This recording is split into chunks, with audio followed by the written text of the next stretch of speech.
দিল্লি বিশ্ববিদ্যালয় নির্বাচনে একচ্ছত্র আধিপত্য এবিভিপির বৃহস্পতিবার ভোট গ্রহণের পর শুক্রবার ফল ঘোষণা হলো।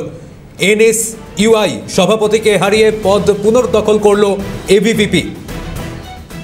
প্রতিনিধি ইন্দ্রাণী দাশগুপ্ত আমাদের সঙ্গে রয়েছেন। ইন্দ্রাণী, কি জানা যাচ্ছে?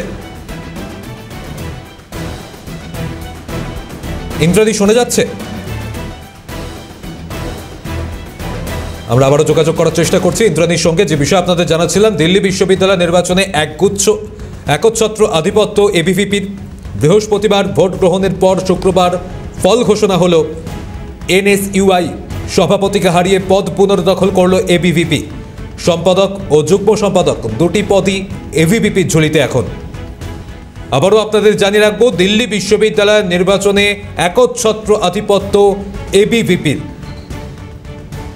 প্রতিনিধি ইন্দ্রাণী দাশগুপ্ত আমাদের সঙ্গে রয়েছেন। ইন্দ্রাণী, কি জানা যাচ্ছে এই বিশ্ববিদ্যালয় নির্বাচন সম্পর্কে? বৃহস্পতিবার এই বিশ্ববিদ্যালয়ে ভোট গ্রহণ হয়েছিল এবং শুক্রবার অর্থাৎ আজকে বিশ্ববিদ্যালয় ছাত্র সংসদ নির্বাচনের ফল ঘোষণা হলো। সেখানে দেখা গেল যে একচ্ছত্র আধিপত্য বজায় রাখলো এবিভিপি, কারণ সভাপতি পদ পুনর্দখল করলো সংঘ পরিবারের এই ছাত্র সংগঠনটি। এছাড়াও সম্পাদক ও যুগ্ম সম্পাদক দুটি পদও গিয়েছে এবিভিপির ঝুলিতেই।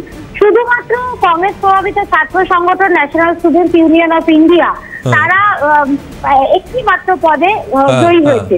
অন্যদিকে বাম ছাত্র সংগঠনগুলি এসএফআই বা আইস আলাদাভাবে লড়লেও সেরকম ভাবে কোনো নজর কাটতে পারেনি। সৌম্য, সঙ্গে থাকো ইন্দ্রাণী।